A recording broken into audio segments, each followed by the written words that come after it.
การอ่านพระธรรมของพระเจ้าองค์ทรงฤทธานุภาพสูงสุดการปรากฏตัวและภารกิจของพระเจ้ามีเพียงคนที่รู้จักพระเจ้าและภารกิจของพระองค์เท่านั้นที่สามารถเฮ็ดให้พระเจ้าพอใจได้ภารกิจของพระเจ้าที่บังเกิดเป็นมนุษย์ประกอบด้วยสองส่วนครั้งทำอิฐพระองค์ได้ทรงมาเป็นมนุษย์ผู้คนบ่เชื่อในพระองค์หรือรู้จักพระองค์และได้ขึงพระเยซูที่ไม้กางเขนครั้งที่สองผู้คนก็บ่ได้เชื่อในพระองค์เช่นเดียวกันซึ่งอย่าว่าแต่รู้จักพระองค์เลยและผู้คนยังได้ขึงพระคริสต์ที่ไม้กางเขนด้วยตะปูอีกครั้งมนุษย์บ่แม่นศัตรูของพระเจ้าบ่ถ้ามนุษย์บ่รู้จักพระองค์แล้วพวกเขาจะสามารถเป็นผู้ใกล้ชิดกับพระเจ้าได้แนวใดเขาจะสามารถมีคุณสมบัติในการเป็นพยานให้กับพระเจ้าได้แนวใดการอ้างว่าฮักพระเจ้าฮับไส้พระเจ้าและสรรเสริญพระเจ้าบ่แม่นคำหลอกลวงบ่ถ้าเจ้าอุทิศชีวิตของเจ้าให้กับสิ่งที่บ่เป็นจริงและบ่มีประโยชน์เหล่านี้เจ้าจะบ่ได้พยายามอย่างบ่เป็นประโยชน์บ่เจ้าจะสามารถเป็นผู้ใกล้ชิดกับพระเจ้าได้แนวใดเมื่อเจ้าก็ยังบ่ฮู้ว่าพระเจ้าแม่นไผการแสวงหาดังกล่าวบ่แม่นการที่บ่แจ่มแจ้งและบ่มีตัวตนบ่มันบ่แม่นการหลอกลวงบ่บุคคลหนึ่งจะสามารถเป็นผู้ใกล้ชิดกับพระเจ้าได้แนวใดความหมายที่แท้จริงของการเป็นผู้ใกล้ชิดของพระเจ้าแม่นหยังเจ้าสามารถเป็นผู้ใกล้ชิดของพระวิญญาณของพระเจ้าบ่เจ้าสามารถเห็นบ่ว่าพระวิญญาณยิ่งใหญ่และสูงส่งเพียงใดเพื่อเป็นผู้ใกล้ชิดของพระเจ้าที่บ่สามารถแนมเห็นและจับต้องได้ซึ่งนั่นบ่แม่นสิ่งที่บ่แจ่มแจ้งและบ่มีตัวตนบ่ความหมายที่แท้จริงของการแสวงหาดังกล่าวแม่นหยังมันบ่แม่นคำหลอกลวงทั้งหมดบ่สิ่งที่เจ้าแสวงหาก็คือการมาเป็นผู้ใกล้ชิดของพระเจ้าแต่ในความเป็นจริงเจ้าเป็นมารับไส้ของซาตานย้อนเจ้าบ่รู้จักพระเจ้าและแสวงหาพระเจ้าแห่งทุกสิ่งทั้งปวงที่บ่มีอยู่จริงซึ่งบ่สามารถแนมเห็นจับต้องได้และมาจากแนวความคิดของเจ้าเองถ้าจะเว้าแบบบ่แจ่มแจ้งก็คือพระเจ้าดังกล่าวแม่นซาตานและถ้าจะเว้าอย่างถูกต้องก็คือมันเป็นตัวเจ้าเองเจ้าแสวงหาเพื่อเป็นผู้ใกล้ชิดของตัวเจ้าเองแต่ยังบอกว่าเจ้าแสวงหาเพื่อเป็นผู้ใกล้ชิดของพระเจ้าซึ่งนั่นบ่แม่นการหมิ่นประมาทบ่แม่นหยังคือคุณค่าของการแสวงหาดังกล่าวถ้าพระวิญญาณของพระเจ้าบ่ได้กลายมาเป็นมนุษย์แล้วแกนแท้ของพระเจ้าก็เป็นเพียงพระวิญญาณแห่งชีวิตที่บ่สามารถแนมเห็นและจับต้องบ่ได้บ่มีรูปทรงและบ่มีหางที่แน่นอนซึ่งเป็นประเภทที่บ่แม่นวัตถุเป็นวิญญาณที่มนุษย์บ่สามารถเข้าถึงและเข้าใจได้มนุษย์จะสามารถเป็นผู้ใกล้ชิดของพระวิญญาณที่บ่มีตัวตนอัศจรรย์และบ่สามารถย่างถึงเส้นนี้ได้แนวใดมันบ่แม่นเรื่องตลกบ่การให้เหตุผลที่โง่จ้าแบบนั้นใส่บ่ได้และบ่มีประโยชน์มนุษย์ที่ถูกสร้างขึ้นแม้นแตกต่างจากพระวิญญาณของพระเจ้าโดยธรรมศาสตร์ซึ่งด้วยเหตุนั้นทั้งสองจะสามารถเป็นผู้ใกล้ชิดกันได้แนวใดถ้าพระวิญญาณของพระเจ้าบ่ได้ถูกเฮ็ดให้เป็นจริงในเนื้อหนังถ้าพระเจ้าบ่ได้กลายมาเป็นเนื้อหนังและถ่อมตัวพระองค์เองด้วยการมาเป็นสิ่งทรงสร้างแล้วมนุษย์ที่ถูกสร้างขึ้นก็จะบ่มีคุณสมบัติและบ่สามารถเป็นผู้ใกล้ชิดของพระองค์ได้และนอกจากผู้เชื่อเหล่านั้น ที่ดำเนินชีวิตตามพระเจ้าผู้ที่อาจมีโอกาสกลายมาเป็นผู้ใกล้ชิดของพระเจ้าหลังจากที่วิญญาณของพวกเขาเข้าสู่สวงสวรรค์ผู้คนส่วนหลายจะบ่สามารถเป็นผู้ใกล้ชิดกับพระวิญญาณของพระเจ้าได้ถ้ามนุษย์ต้องการกลายมาเป็นผู้ใกล้ชิดของพระเจ้าในสวงสวรรค์ภายใต้การนำพาของพระเจ้าในห่างของมนุษย์แล้วเขาบ่แม่นผู้ที่โง่จ้าอย่างเป็นตาเงิดที่บ่แม่นมนุษย์บ่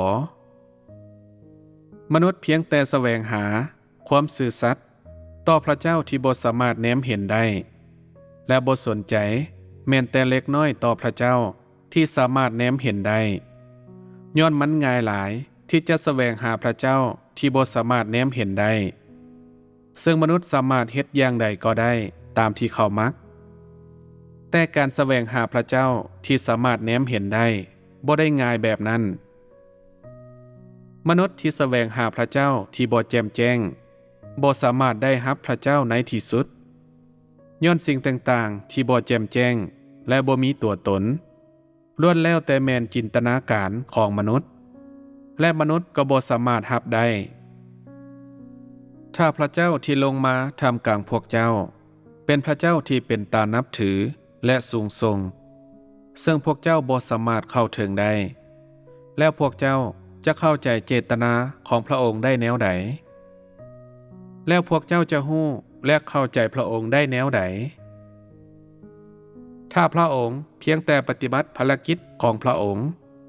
และบ่มีการติดต่อพัวพันแบบปกติกับมนุษย์หรือมีความเป็นมนุษย์ที่บ่ปกติและมนุษย์บ่สามารถเข้าถึงได้แล้วถึงแม้นว่าพระองค์จะปฏิบัติภารกิจหลายอย่างเพื่อพวกเจ้าแต่พวกเจ้าก็บ่ได้ติดต่อพัวพันกับพระองค์และบ่สามารถแนมเห็นพระองค์แล้วพวกเจ้าจะสามารถรู้จักกับพระองค์ได้แนวใดถ้ามันบ่แม่นย้อนเนื้อหนังของความเป็นมนุษย์ที่ธรรมดานี้มนุษย์จะบ่มีทางรู้จักกับพระเจ้ามันเป็นเพียงย้อนการบังเกิดเป็นมนุษย์ของพระเจ้าที่เฮ็ดให้มนุษย์มีคุณสมบัติในการเป็นผู้ใกล้ชิดกับพระเจ้าที่เป็นเนื้อหนังมนุษย์กลายเป็นผู้ใกล้ชิดของพระเจ้าย้อนมนุษย์พัวพันติดต่อกับพระองค์ย้อนมนุษย์ดำรงชีวิตอยู่กับพระองค์และอยู่ร่วมกันกับพระองค์และด้วยเหตุนั้นจึงรู้จักพระเจ้าเทอละหน่อยถ้ามันบ่เป็นดังนั้นการแสวงหาของมนุษย์ก็จะบ่เป็นประโยชน์เลยบ่นั่นก็เพื่อจะว่ามันบ่แม่นทุกสิ่งย้อนภารกิจของพระเจ้ามนุษย์จึงสามารถเป็นผู้ใกล้ชิดของพระเจ้าแต่ย้อนความเป็นจริงและความปกติของพระเจ้าในห่างของมนุษย์มันเพียงแต่เป็นย้อนพระเจ้ากลายมาเป็นเนื้อหนังมนุษย์จึงมีโอกาสปฏิบัติหน้าที่ของเขาและมีโอกาสนมัสการพระเจ้าที่แท้จริงนี่บ่แม่นความจริงที่เป็นจริงและมีประโยชน์ที่สุดบ่บัดนี้เจ้ายังต้องการเป็นผู้ใกล้ชิดของพระเจ้าในสวงสวรรค์บ่เมื่อพระเจ้าถ่อมตัวพระองค์ลงมาในจุดใดหนึ่งเท่านั้นซึ่งเว้าได้ว่าเมื่อพระเจ้ากลายมาเป็นเนื้อหนังเท่านั้นมนุษย์จึงจะสามารถเป็นผู้ใกล้ชิดและคนไว้ใจของพระองค์ได้พระเจ้าแม่นพระวิญญาณมนุษย์มีคุณสมบัติในการเป็นผู้ใกล้ชิดของพระวิญญาณองค์นี้ผู้ที่สูงส่ง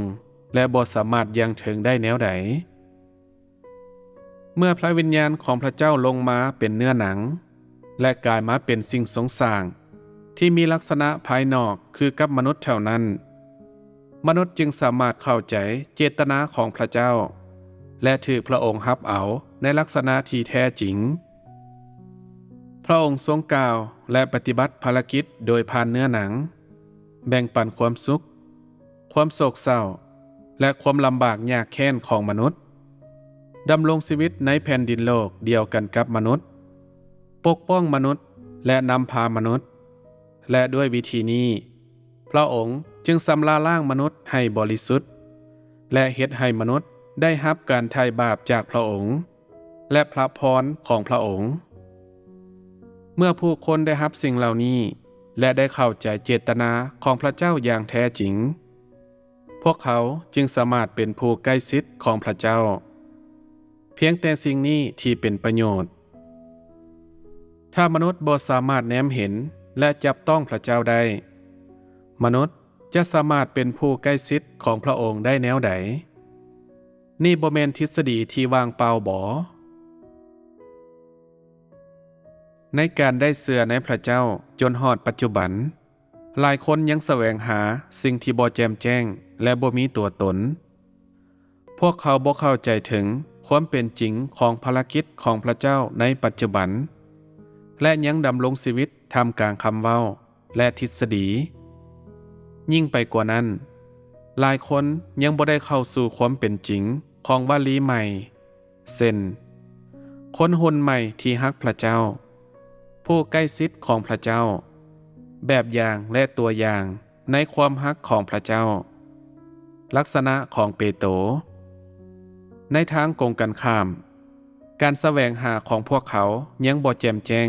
และบ่มีตัวตนพวกเขายังสอกหาทฤษฎีและพวกเขาบ่มีความเข้าใจในความเป็นจริงของพระธรรมเหล่านี้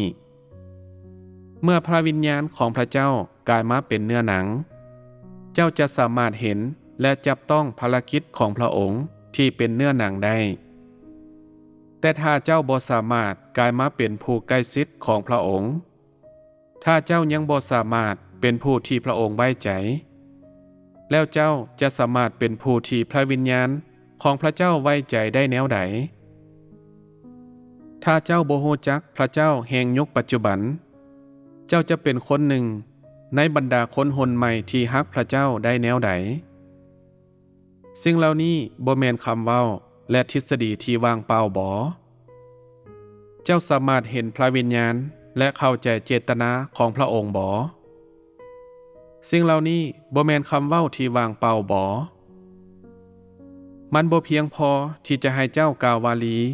และคำศัพท์เหล่านี้อย่างง่ายดายหรือเจ้าบ่สามารถเฮ็ดให้พระเจ้าพอใจโดยผ่านการตัดสินใจอย่างแน่วแน่เท่านั้นเจ้าพอใจกับการกล่าวคำเว้าเหล่านี้เท่านั้นและเจ้าเฮ็ดแบบนั้นก็เพื่อตอบสนองความต้องการของเจ้าเพื่อตอบสนองอุดมการณ์ที่บ่เป็นจริงของเจ้าเองและเพื่อตอบสนองแนวความคิด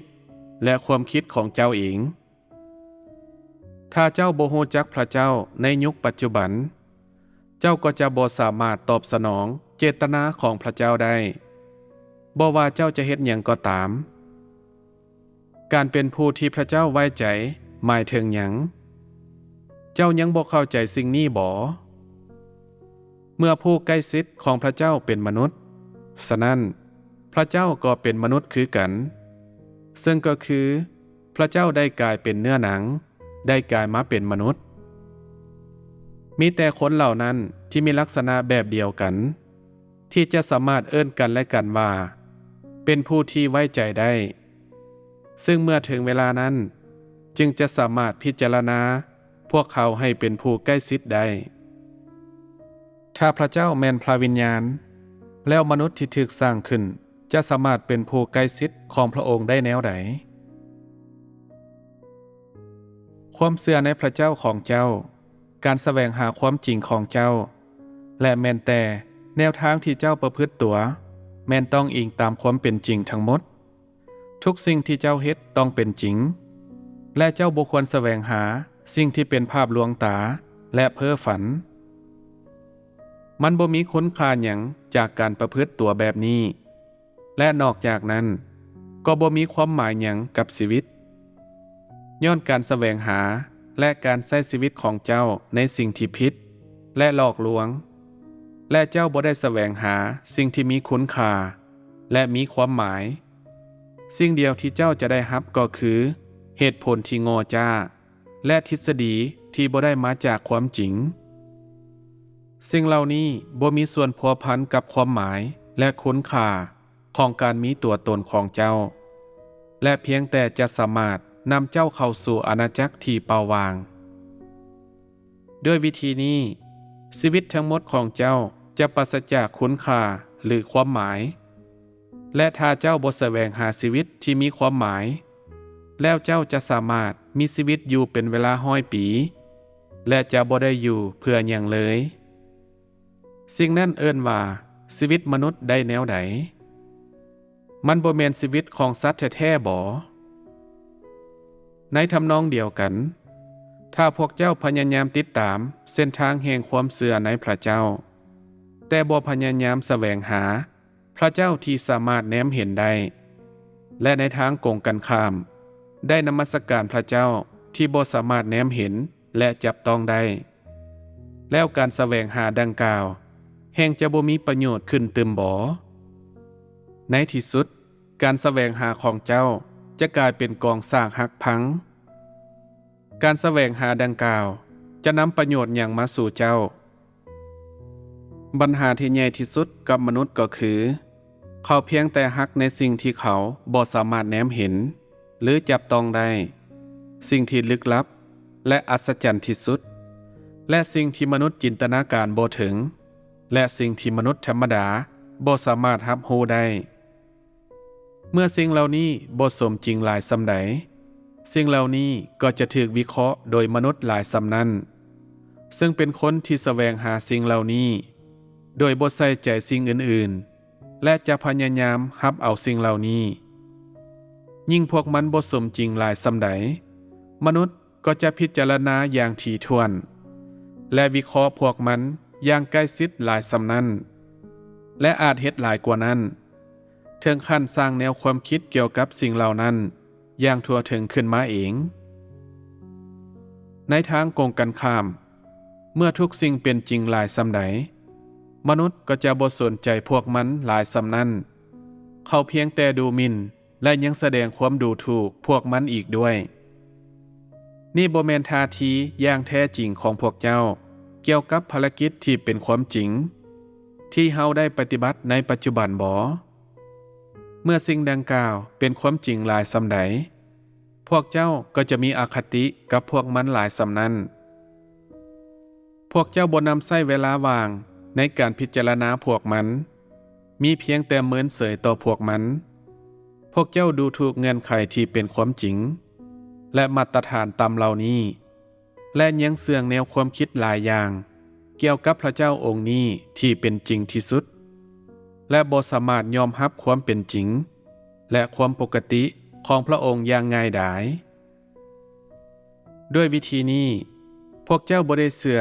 ในท่ามกลางความบ่แจ่มแจ้งบ่พวกเจ้ามีความเชื่อที่บ่หวั่นไหวได้ในพระเจ้าที่บ่แจ่มแจ้งแห่งยุคอดีตและบ่สนใจในพระเจ้าที่แท้จริงแห่งยุคปัจจุบันนี่บ่แม่นย้อนพระเจ้าแห่งอดีตและพระเจ้าแห่งปัจจุบันมาจาก2 ยุคสมัยที่แตกต่างกันบ่นี่บ่แม่นย้อนพระเจ้าแห่งอดีตแม่นพระเจ้าแห่งสวงสวรรค์ที่ถูกสรรเสริญในขณะที่พระเจ้าแห่งปัจจุบันเป็นเพียงมนุษย์น้อยๆถึงแผ่นดินโลกบ่นอกจากนั้นมันบ่แม่นย้อนพระเจ้าที่มนุษย์นมัสการแม่นพระเจ้าที่เกิดขึ้นจากแนวความคิดของมนุษย์บ่ในขณะที่พระเจ้าแห่งปัจจุบันแม่นเนื้อหนังที่เป็นจริงที่เกิดขึ้นจากบนแผ่นดินโลกเมื่อทุกอย่างถูกกล่าวถึงและดำเนินอย่างสมบูรณ์มันบ่แม่นย้อนพระเจ้าแห่งปัจจุบันเป็นจริงเกินไปจนมนุษย์บ่แสวงหาพระองค์บ่ย้อนสิ่งที่พระเจ้าแห่งปัจจุบันขอห้องจากมนุษย์แม่นสิ่งที่มนุษย์บ่เต็มใจปฏิบัติอย่างแท้จริงและเฮ็ดให้เขารู้สึกอับอายนี่บ่แม่นการเฮ็ดให้สิ่งต่างๆยากสำหรับมนุษย์บ่สิ่งนี้บ่ได้เปิดห้อยบาดแผลของเขาบ่ด้วยวิธีนี้หลายคนบ่แสวงหาพระเจ้าตัวจริงพระเจ้าที่เป็นจริงและด้วยเหตุนั้นพวกเขาก็กลายมาเป็นศัตรูของพระเจ้าที่บังเกิดเป็นมนุษย์ซึ่งนั่นก็คือผู้ต่อต้านพระคริสต์นี่บ่แม่นความจริงที่เห็นได้อย่างชัดเจนบ่ในอดีตเมื่อพระเจ้ายังบ่ได้มาเป็นเนื้อหนังเทื่อเจ้าอาจเป็นบุคคลทางศาสนาหรือผู้เชื่อที่เลื่อมใส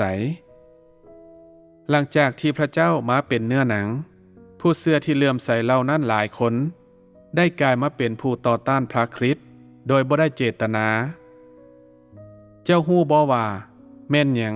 กำลังเกิดขึ้นในที่แห่งนี้ในความเชื่อของเจ้าที่มีต่อพระเจ้า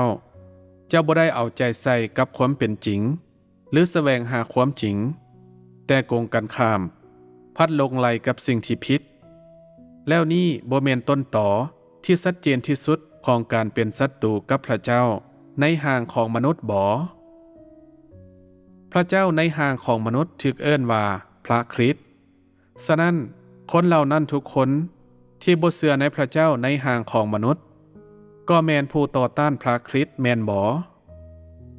ด้วยเหตุนั้นพระเจ้าที่เจ้าเชื่อและฮักอย่างแท้จริงแม่นพระเจ้าในห่างของมนุษย์นี้บ่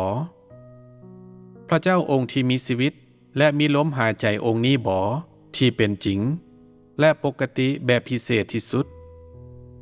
แม่นหยังคือจุดประสงค์ของการแสวงหาของเจ้าที่แน่นอนมันอยู่ในสวงสวรรค์หรือถึงแผ่นดินโลกบ่มันแม่นแนวความคิดหรือมันแม่นความจริงบ่มันแม่นพระเจ้า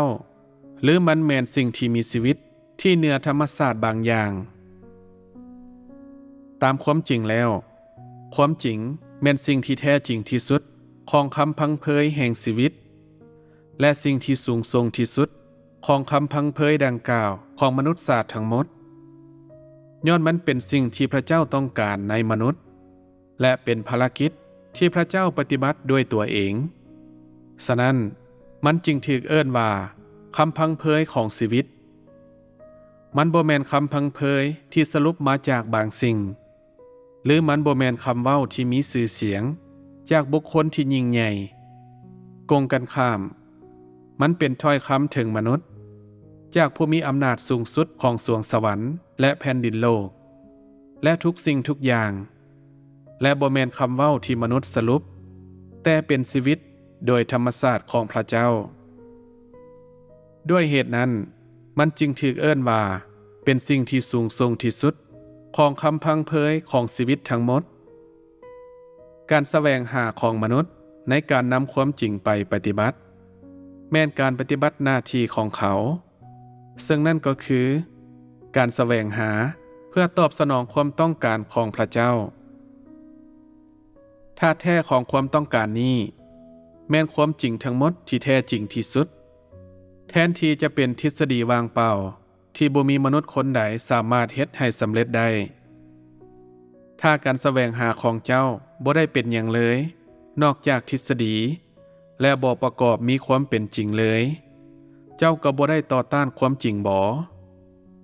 เจ้าบ่แม่นคนที่โจมตีความจริงบ่คนประเภทนี้จะสามารถแสวงหาเพื่อฮักพระเจ้าได้แนวใดผู้คนที่ปราศจากความเป็นจริงแม่นคนเหล่านั้นที่ทรยศความจริงและเป็นผู้ต่อต้านโดยธรรมชาติทั้งหมดบ่ว่าเจ้าจะแสวงหาแนวใดสิ่งที่สำคัญที่สุดคือเจ้าต้องเข้าใจภารกิจที่พระเจ้าได้ปฏิบัติในปัจจุบันและต้องรู้จักความหมายของภารกิจนี้เจ้าต้องเข้าใจและรู้จักว่าภารกิจของพระเจ้าจะนำอย่างมาเมื่อพระองค์มาในยุคสุดท้ายคิดใจแบบใดที่พระองค์จะนำมาและแม่นหยังจะถูกเฮ็ดให้สมบูรณ์ในมนุษย์ถ้าเจ้าบ่รู้จักหรือเข้าใจภารกิจที่พระองค์มาปฏิบัติในเนื้อหนังแล้วเจ้าจะเข้าใจเจตนาของพระองค์ได้แนวใดและเจ้าจะเป็นผู้ใกล้ชิดของพระองค์ได้แนวใดตามความเป็นจริงแล้วการเป็นผู้ใกล้ชิดของพระเจ้าบ่แม่นเรื่องที่ซับซ้อนแต่มันก็บ่แม่นเรื่องที่ง่ายถ้าผู้คนสามารถเข้าใจมันอย่างละเอียดและนำสิ่งดังกล่าวไปปฏิบัติมันก็จะบ่ซับซ้อนถ้าผู้คนบ่สามารถเข้าใจสิ่งดังกล่าวอย่างละเอียดมันก็แฮงจะยากขึ้นกว่าเก่าและนอกจากนั้นมนุษย์ก็จะมักแสวงหาสิ่งที่อยู่ท่ามกลางความบ่แจ่มแจ้งถ้าในการแสวงหาพระเจ้ามนุษย์บ่มีจุดยืนของตนเองให้รองรับและบ่รู้จักความจริงที่เขาต้องยึดมั่น นั่นก็หมายความว่าเขาบ่มีพื้นฐานและด้วยเหตุนี้มันจึงบ่ง่ายที่เขาจะยึดมั่นอย่างเหนียวแน่นปัจจุบันนี้มีหลายคนที่บ่เข้าใจความจริงซึ่งเป็นคนที่บ่สามารถจำแนกความดีและความชั่วหรือบอกสิ่งที่ควรฮักหรือสังคนดังกล่าวยึดมั่นอย่างแน่วแน่นได้ยากคำตอบสู่ความเชื่อในพระเจ้าแม่นความสามารถในการนำความจริงไปปฏิบัติเพื่อแสดงให้เห็นการคำนึงถึงเจตนาของพระเจ้าฮู้จักภารกิจของพระเจ้าที่มีต่อมนุษย์เมื่อพระองค์มาเป็นเนื้อหนังและหลักการที่พระองค์ทรงกล่าวออกมาอย่าติดตามคนส่วนใหญ่และเจ้าต้องมีหลักการที่เจ้าต้องเข้าร่วมและต้องยึดติดกับพวกมันการยึดติดอย่างเหนียวแน่นกับสิ่งเหล่านั้นที่อยู่ภายในเจ้าซึ่งพระเจ้าเฮ็ดให้สว่างขึ้นเป็นการช่วยเหลือให้แก่เจ้าถ้าเจ้าบ่เฮ็ดปัจจุบันเจ้าจะเปลี่ยนทิศไปทางหนึ่งในอนาคตเจ้าก็จะเปลี่ยนไปอีกทางหนึ่งและเจ้าจะบ่ได้รับหยังเลยที่เป็นความจริงการเป็นแบบนี้จะบ่เป็นประโยชน์ให้กับชีวิตของเจ้าเองคนเหล่านั้นที่บ่เข้าใจความจริงจะติดตามคนอื่นอยู่ตลอดเวลาถ้าผู้คนกล่าวว่านี่แม่นภารกิจของพระวิญญาณบริสุทธิ์แล้วเจ้าก็จะกล่าวว่ามันแม่นภารกิจของพระวิญญาณบริสุทธิ์คือกันถ้าคนอื่นกล่าวว่ามันเป็นภารกิจของวิญญาณสัวหายแล้วเจ้าก็จะสงสัยเช่นกันหรือยังเว้าว่ามันแม่นภารกิจของวิญญาณสัวหายเจ้าเรียนแบบคำเว้าของคนอื่นอยู่เป็นประจำและบ่สามารถจำแนกสิ่งใดด้วยตัวเจ้าเองและเจ้าก็บ่สามารถคิดเพื่อตัวเองนี่แม่นคนที่บ่มีจุดยืนซึ่งบ่สามารถจำแนกความแตกต่างซึ่งบุคคลดังกล่าวเป็นคนเวทนาที่บ่มีค่าเลยเจ้าต้องเว้าตามคำเว้าของคนอื่นซ้ำๆในปัจจุบันมีคนบอกว่านี่แม่นภารกิจของพระวิญญาณบริสุทธิ์แต่มีความเป็นไปได้ที่มื้อหนึ่งจะมีคนกล่าวว่ามันบ่แม่นภารกิจของพระวิญญาณบริสุทธิ์และมันบ่มีหยังเลยนอกจากการกระทำของมนุษย์แต่เจ้าก็ยังบ่สามารถเบิ่งสิ่งนี้ออกและเมื่อเจ้าได้เห็นคนอื่นกล่าวมันออกมาเจ้าก็จะกล่าวในสิ่งเดียวกันมันเป็นภารกิจของพระวิญญาณบริสุทธิ์อย่างแท้จริงแต่เจ้าจะกล่าวว่ามันเป็นภารกิจของมนุษย์เจ้าบ่ได้กลายมาเป็นหนึ่งในคนเหล่านั้นที่กล่าวหมิ่นประมาทภารกิจของพระวิญญาณบริสุทธิ์บ่ในสิ่งนี้เจ้าบ่ได้ต่อต้านพระเจ้าย้อนเจ้าบ่สามารถจำแนกความแตกต่างได้บ่ไผจะไปฮู้บางเทื่อมื้อหนึ่งคนโง่บางคนจะปรากฏขึ้นซึ่งเป็นคนที่กล่าวว่านี่แม่นภารกิจของวิญญาณสัวหายและเมื่อเจ้าได้ยินคำเว้าเหล่านี้เจ้าก็จะสูญเสียจุดยืนและอีกครั้งเจ้าก็จะถือคำเว้าของคนอื่นจำกัดทุกครั้งที่มีบางคนสร้างความวุ่นวายขึ้นเจ้าก็จะบ่สามารถยืนในจุดยืนของตนเองและมันก็จะเป็นแบบนี้ย้อนว่าเจ้าบ่มีความจริงการเชื่อในพระเจ้าและการแสวงหาความรู้ของพระเจ้าบ่แม่นปัญหาที่บ่ง่ายดายเพียงแต่เต้าโฮมกันและรับฟังคำเทศนาบ่สามารถเฮ็ดให้บรรลุสิ่งนั้นได้และความฮักอย่างลงไหลอย่างเดียวบ่สามารถเฮ็ดให้เจ้าสมบูรณ์ได้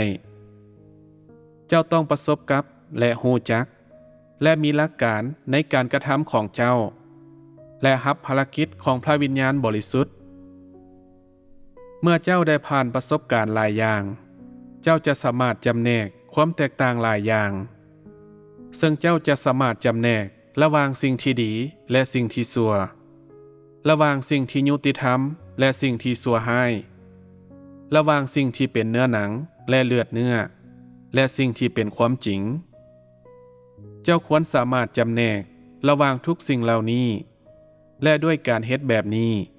บ่ว่าจะอยู่ในสถานการณ์ใดก็ตาม เจ้าก็จะบ่สูญเสียจุดยืนจักเทื่อนี่จึงแม่นวุฒิภาวะที่แท้จริงของเจ้าการรู้จักภารกิจของพระเจ้าบ่แม่นปัญหาที่ง่ายเจ้าควรมีมาตรฐานและจุดประสงค์ในการแสวงหาของเจ้าเจ้าควรรู้จักวิธีการแสวงหาหนทางที่แท้จริงและวิธีการประเมินว่ามันเป็นหนทางที่แท้จริงหรือบ่และมันเป็นภารกิจของพระเจ้าหรือบ่แม่นหยังคือหลักการพื้นฐานที่สุดในการแสวงหาหนทางที่แท้จริงเจ้าต้องเบิ่งว่ามันมีภารกิจของพระวิญญาณบริสุทธิ์ในลักษณะนี้หรือบ่พระธรรมเหล่านี้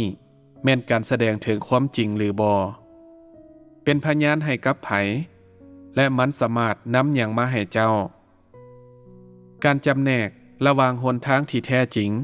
และหนทางที่จอมปลอมต้องการความรู้พื้นฐานในหลายๆด้านซึ่งสิ่งที่เป็นพื้นฐานที่สุดคือการสามารถบอกว่ามันแม่นภารกิจของพระวิญญาณบริสุทธิ์หรือบ่ย้อนแก่นแท้ของความเชื่อในพระเจ้าแม่นความเชื่อในพระวิญญาณของพระเจ้าและแม่นแต่ความเชื่อในพระเจ้าในห่างของมนุษย์ก็เกิดขึ้นย้อนเนื้อหนังนี้เป็นตัวตนของพระวิญญาณของพระเจ้าซึ่งหมายความว่าความเชื่อดังกล่าวก็ยังแม่นความเชื่อในพระวิญญาณมีความแตกต่างระหว่างพระวิญญาณและเนื้อหนังแต่ย้อนเนื้อหนังมาจากพระวิญญาณและพระธรรมกลายเป็นเนื้อหนังฉะนั้นสิ่งที่มนุษย์เชื่อยังคงเป็นแก่นแท้โดยธรรมชาติของพระเจ้าด้วยเหตุนั้นในการจำแนกว่ามันแม่นหนทางที่แท้จริงหรือบ่ก่อนอื่นหมดเจ้าต้องเบิ่งว่ามีภารกิจของพระวิญญาณบริสุทธิ์หรือบ่แล้วหลังจากนั้นเจ้าต้องเบิ่งว่ามีความจริงในหนทางนี้หรือบ่ความจริงนี้แม่นชีวิตจิตใจของความเป็นมนุษย์ที่ปกติซึ่งเว้าได้ว่ามันเป็นสิ่งที่ต้องการจากมนุษย์เมื่อพระเจ้าทรงสร้างเขาตั้งแต่ตอนเริ่มต้นโดยเฉพาะความเป็นมนุษย์ที่ปกติทั้งหมด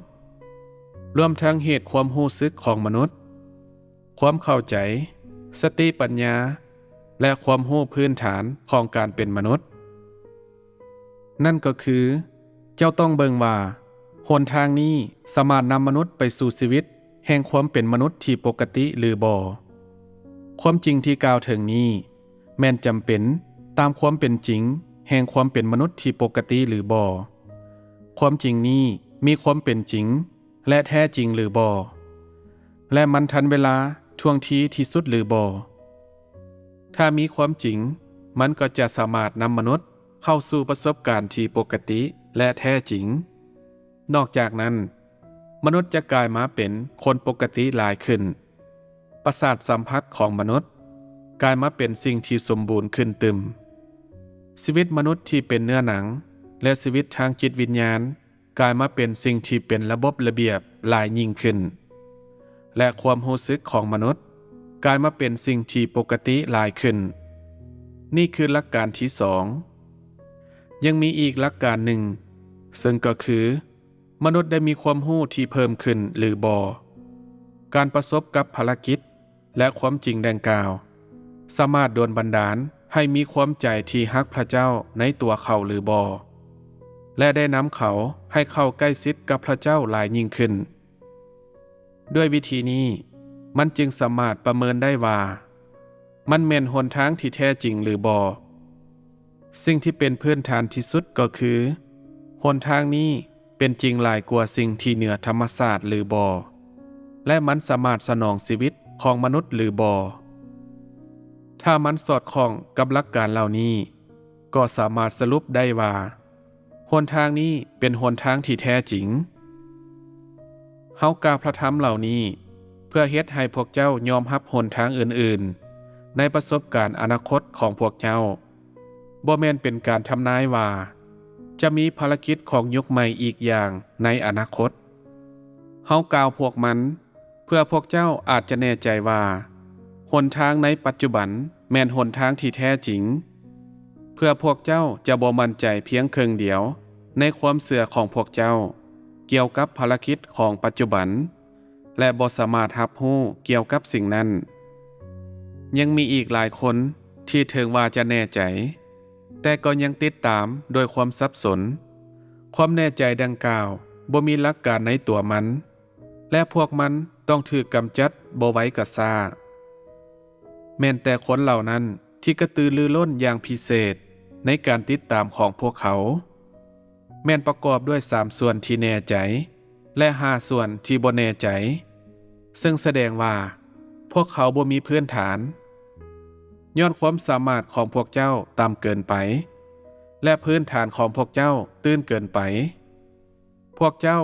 จึงบ่มีความเข้าใจในการจำแนกความแตกต่างพระเจ้าบ่เฮ็ดซ้ำภารกิจของพระองค์บ่ปฏิบัติภารกิจที่บ่เป็นจริงพระองค์บ่กำหนดเงื่อนไขจำนวนหลายให้กับมนุษย์และพระองค์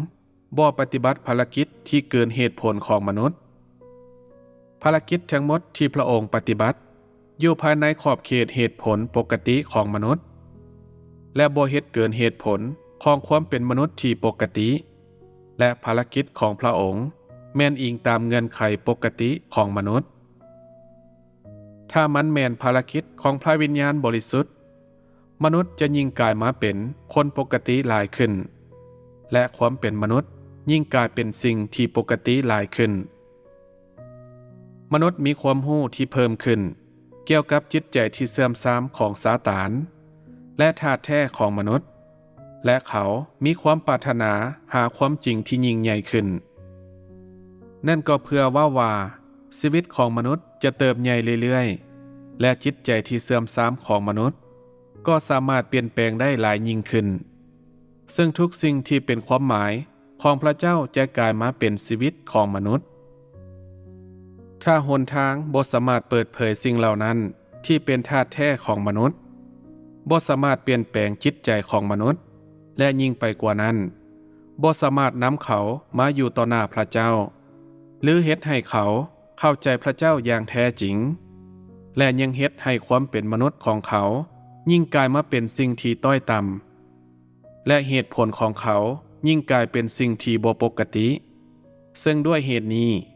หนทางนี้จึงบ่ควรเป็นหนทางที่แท้จริง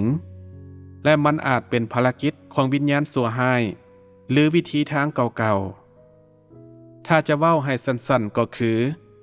มันบ่สามารถเป็นภารกิจในปัจจุบันของพระวิญญาณบริสุทธิ์พวกเจ้าเชื่อในพระเจ้าในเวลาหลายปีผ่านมาแต่พวกเจ้าบ่มีความสะดุดใจต่อหลักการในการจำแนกความแตกต่างระหว่างหนทางที่แท้จริงและหนทางที่ผิดหรือการแสวงหาหนทางที่แท้จริงคนส่วนใหญ่บ่สนใจในปัญหาเหล่านี้เลยพวกเขาเพียงแต่ไปตามทางที่คนส่วนหลายไปและเว้าตามสิ่งที่คนส่วนหลายเว้าคนแบบนี้แสวงหาหนทางที่แท้จริงได้แนวใดคนดังกล่าวจะสามารถพบหนทางที่แท้จริงได้แนวใดถ้าเจ้าเข้าใจหลักการที่สำคัญเหล่านี้เจ้าก็จะบ่ถูกเฮ็ดให้เข้าใจผิดบ่ว่าจะมีสิ่งใดเกิดขึ้นก็ตามในปัจจุบันมันสำคัญที่มนุษย์จะสามารถจำแนกความแตกต่างนี่คือสิ่งที่ความเป็นมนุษย์โดยปกติควรมีและสิ่งที่มนุษย์ต้องมีในประสบการณ์ของเขาถึงว่าในปัจจุบันถ้ามนุษย์ยังบ่สามารถจำแนกหยังในการติดตามของเขาและประสาทสัมผัสของมนุษย์ยังบ่ทันเติบใหญ่มนุษย์ก็จะโง่จ้าหลายและการแสวงหาของเขาก็จะผิดพลาดและผิดเพี้ยนการแสวงหาของเจ้าในปัจจุบันแม่นบ่มีการจำแนกความแตกต่างแม่นแต่น้อยเดียวและในขณะที่มันเป็นจริงคือกับที่เจ้าเว้าว่าเจ้าได้พบหนทางที่แท้จริงแล้วแต่เจ้าได้รับมันแล้วบ่เจ้าสามารถจำแนกสิ่งใดก็ได้บ่แม่นหยังคือแก่นแท้ของหนทางที่แท้จริงในหนทางที่แท้จริงเจ้าได้รับเอาหนทางที่แท้จริงเจ้าบ่ได้รับสิ่งที่เป็นความจริงซึ่งเว้าได้ว่า เจ้าบ่ได้เฮ็ดสำเร็จตามสิ่งที่พระเจ้าต้องการจากเจ้าและด้วยเหตุนี้ความซ้ำซ้ำของเจ้าจึงบ่มีการเปลี่ยนแปลงถ้าเจ้าสืบต่อแสวงหาด้วยหนทางนี้เจ้าจะถูกกำจัดในที่สุดเมื่อได้ติดตามจนฮอดปัจจุบันเจ้าควรแน่ใจว่าหนทางที่เจ้าได้เลือกเป็นหนทางที่ถูกต้องและบ่ควรสงสัยอีกหลายคนมักบ่แน่ใจอยู่ตลอดและจะหยุดแสวงหาความจริงย้อนปัญหาเล็กน้อยบางอย่างคนดังกล่าวบ่มีความรู้เกี่ยวกับภารกิจของพระเจ้าพวกเขาเป็นคนที่ติดตามพระเจ้าด้วยความสับสนผู้คนที่บ่รู้จักภารกิจของพระเจ้าบ่สามารถเป็นผู้ใกล้ชิดของพระองค์ได้หรือเป็นพยานให้กับพระองค์เฮาแนะนำคนเหล่านั้นที่แสวงหาเพียงแต่พระพรและเพียงแต่แสวงหาสิ่งที่บ่แจ่มแจ้งและบ่มีตัวตนให้พากันแสวงหาความจริงให้ไว้ที่สุดเท่าที่จะไว้ได้เพื่อชีวิตของพวกเขาอาจจะมีความหมายอย่าหลอกตัวเองอีกเลย